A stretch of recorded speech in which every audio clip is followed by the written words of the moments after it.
Olá, meus irmãos, Deus os abençoe, no precioso nome de nosso Senhor Jesus Cristo.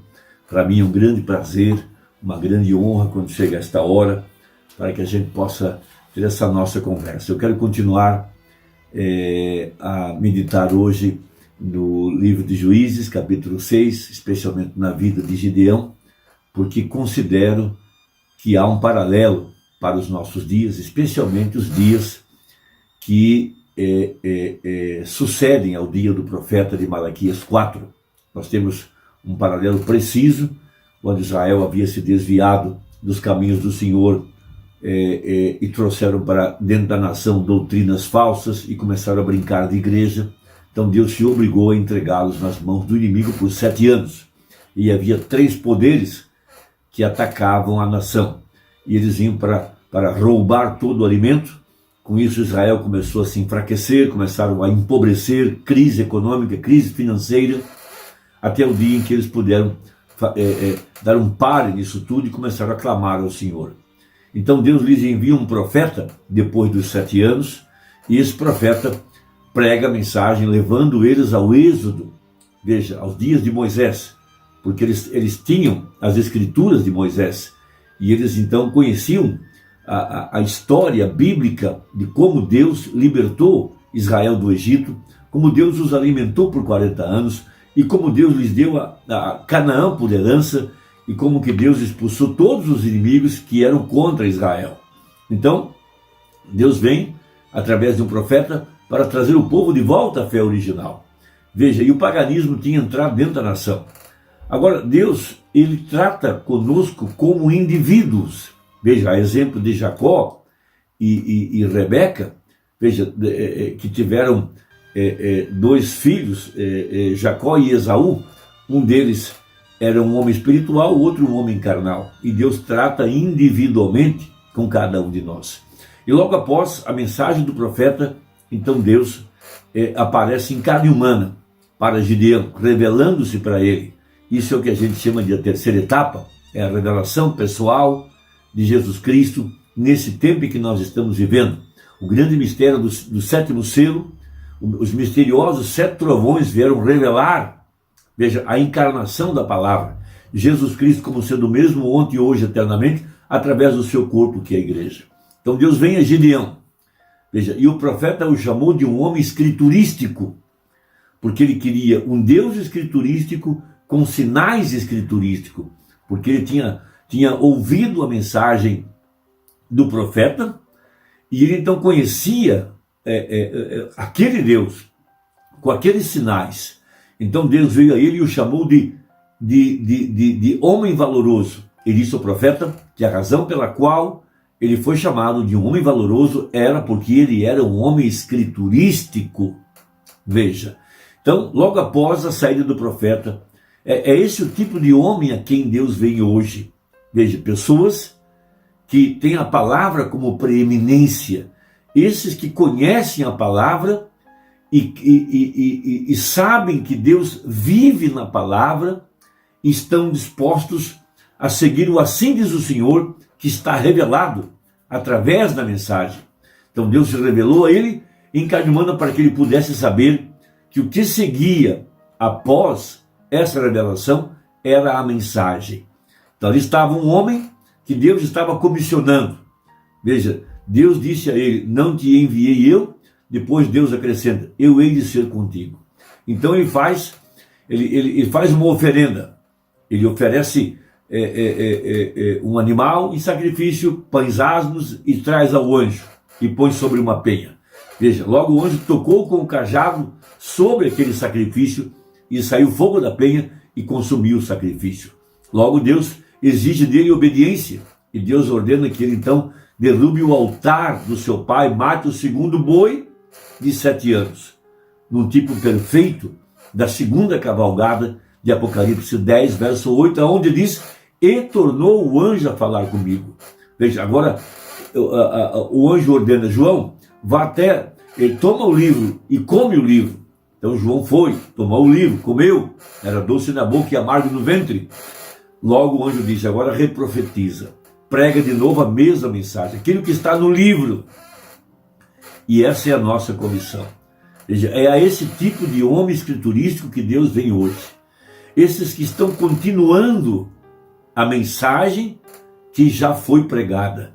Veja, o mesmo padrão Deus seguiu com Josué após os dias de Moisés. Quando Deus disse a Josué: assim como fui com Moisés, assim serei contigo. Tão somente não te desvie, nem para a direita e nem para a esquerda. Persista em ler, medita dia e noite neste livro. Este é o padrão. E isso é a mesma coisa por toda a Bíblia. Então, logo após a saída do profeta, o anjo se revela em carne humana. É o que a gente chama aqui hoje, para nós, da terceira etapa. A revelação de Jesus Cristo como sendo o mesmo ontem, hoje e eternamente, através do seu corpo, que é a igreja. Veja, o que vem depois? Uma igreja escriturística que pode seguir a mensagem. Agora, quando Gideão foi comissionado, veja, ele não queria cometer erros em seu trabalho, e ele não queria fazer uma obra para Deus fora de sua vontade. Ele sabia que ele não podia fazer aquela obra sem o enchimento total, a plenitude do Espírito Santo sobre ele. Veja, mas ele também queria que essa mesma unção estivesse sobre aqueles que ouviriam a sua mensagem, que seguiriam a sua liderança, esses aos quais Deus levantaria ao seu redor e reconheceria que ele era ungido e que então seriam os valentes de Gideão. Por isso, temos o mesmo padrão em Davi. Veja, Davi foi ungido por Samuel. Logo, aqueles homens que eram gentios, que começaram a seguir Davi, sabiam que ele era ungido. Então, veja, essa unção, veja, que Gideão buscava sobre ele. Ele não queria fazer uma obra fora de sua vontade, como já disse, ele não queria pelejar sem estar revestido da plenitude do Espírito Santo. Veja, então ele coloca um véu de lã lá fora e ele faz um teste e pede a Deus para que toda a terra estivesse seca, mas somente o véu de lã estivesse molhado de orvalho. Na manhã seguinte, ele se levanta, toma o véu de lã e percebe que toda a terra estava seca, mas apenas o véu de lã estava molhado. Ele espreme a água e enche um copo daquela água.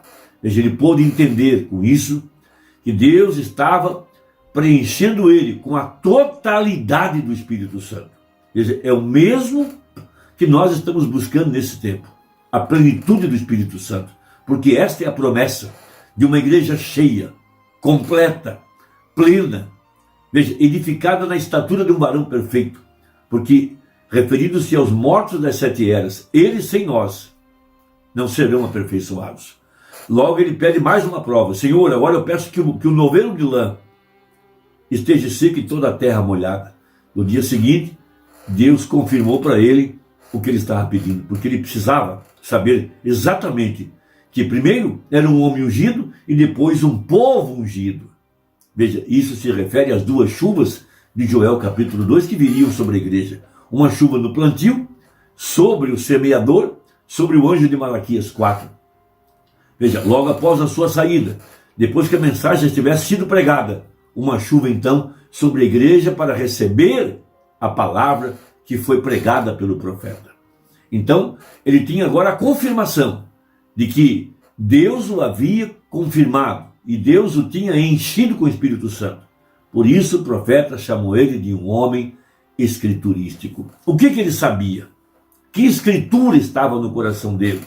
Então nós temos isso em Deuteronômio, capítulo 32. Inclinai os ouvidos aos céus, e falarei, e ouça a terra as palavras da minha boca. Goteje a minha doutrina como a chuva, destile o meu dito como orvalho, como chuvisco sobre a erva e como gotas de água sobre a relva. Veja, ele era totalmente escriturístico. Ele queria ter a convicção de que ele estava sendo liderado pelo Espírito Santo e que ele estava ungido para o trabalho. Por isso temos a ordenança em Atos. Jesus diz: ficai em Jerusalém até que do alto sejais revestidos de poder. É o que cada crente deve buscar para poder servir a causa do Evangelho. Buscar essa plenitude e ter a convicção de que Deus está sobre ele, que Deus está lhe ensinando, abrindo-lhe o entendimento, guiando os seus passos. Veja, por isso Deus enviaria um ensinador de justiça, e ele faria descer a chuva, a temporã e a seródia, no primeiro mês. Então, nós temos que ter essa convicção de buscar um Deus escriturístico, com sinais escriturísticos, porque Deus segue o seu padrão por toda a Bíblia. O que ele fez no passado, ele não muda. Veja, ele está aos poucos revelando sua obra para a igreja, e a igreja sabe o que ele quer fazer com a palavra. Por isso nós temos a mensagem: Cristo é o mistério de Deus revelado. Veja, parágrafo 372, onde uma vez parcialmente Moisés o tinha, parcialmente Davi o tinha, que coisa, porém aqui ele está manifestado na plenitude. A própria deidade estando sobre a terra. Deus em sua plenitude para morrer pelos pecados das pessoas, para que ele pudesse trazer para a sua igreja uma vida santificada, para que ele pudesse ter a preeminência. Veja, em plenitude, em sua igreja. Veja, você só vai encontrar a escritura a respeito da prova do novelo de lã apenas em Gideão. Deus está mostrando um padrão, mostrando a continuidade da obra de Deus após a saída do profeta. Que tipo de homem ele usaria aqui no tempo do fim para libertar seu povo das organizações? Veja, do domínio religioso, de grandes homens, grandes organizações. Homens comuns, homens simples, mas homens que podem tomar a Deus em sua palavra. Homens que não vão se desviar nem para a direita nem para a esquerda daquilo que está escrito, daquilo que está na Bíblia e daquilo que está na mensagem. Não se pode acrescentar nem tirar nada. Veja, Gideão sabia disso. Gideão conhecia os escritos de Moisés, porque foi Moisés quem escreveu Deuteronômio 32. Veja, era o cântico de Moisés, era uma profecia, e ele queria a mesma coisa sobre ele. Ele queria um Deus que pudesse lhe abrir a palavra, que pudesse lhe mostrar as portas secretas por dentro da palavra. E ele queria seguir o padrão escriturístico, o Deus escriturístico, com sinais escriturísticos. Por isso Jesus disse: minhas palavras são espírito e vida. Agora veja, ele pudesse ter a preeminência, uma igreja que pode colocar a palavra acima de tudo. Uma igreja que sabe que Jesus disse: minhas palavras são espírito e vida. Veja, em plenitude em sua igreja, para manifestar cada promessa nesses últimos dias que ele prometeu. Deus vive em sua palavra, e Deus está cumprindo sua palavra, e Deus toma as suas promessas, e elas não podem cair no solo, elas não podem voltar vazias, elas têm que cumprir exatamente aquilo que foi dito. Veja, para os últimos dias, está vendo? Agora ouça. Agora somente se belisque um pouquinho, disse ele. Para que Jesus foi manifestado? Para mostrar a Deus. Ele era Deus. Veja, ele tinha de ser. Ninguém podia morrer, nenhum profeta podia morrer. Ele era Deus, ele era o Deus dos profetas. Ele era os profetas. Ele era os reis, ele era a história, ele era aquele que havia de vir. Aquele que era, aquele que é e aquele que há de ser neste dia. O mesmo ontem, hoje e eternamente. E ele foi manifestado para este propósito. Para cumprir a palavra, para viver da palavra, e através desse propósito, veja, manifestar-se na igreja. Ele obteve uma igreja, para que ele, a plenitude de Deus, pudesse realizar cada palavra prometida de Deus nesses últimos dias, onde ele recebe as preeminências. Preeminência na igreja, a posição, seu lugar na igreja. Jesus disse: aquele que crê em mim, também fará as obras que eu faço. Até mesmo maiores do que essas ele fará, pois eu vou para meu Pai. Veja, esse foi o seu propósito, e ali estava a manifestação. E agora hoje, ele deseja tomar alguém que possa assim ver isso, de forma que eles possam permitir a palavra. Veja, Jesus então viu isso assim, nasceu tão perfeitamente, para o dia até que Deus expressou cada movimento que ele fez. Ele era a revelação de Deus, Deus revelado. Agora ele santificou, com o seu espírito e sangue, uma igreja, para que ele pudesse fazer com que cada promessa nesse último dia fosse revelada. Agora veja, ele pôde voltar e pegar o que esses outros companheiros descontinuaram aqui, nesses últimos dias, e pelo seu Espírito Santo, revelar todo o mistério dos 7 selos. Veja, ele está expressando a si mesmo, e esse é o seu propósito, eis porque ele morreu, e essa é a segunda parte de sua tríplice manifestação. Primeiro, para se expressar em Cristo, logo, se expressar para a igreja, e a mesma coisa, Cristo era a palavra, e a igreja se torna a palavra, quando ela deixa a palavra fluir através deles. Que Deus te ajude, que Deus te abençoe, espero que tenha ajudado. Deus te abençoe e até a próxima, se Deus quiser, em nome de nosso Senhor Jesus Cristo. Amém.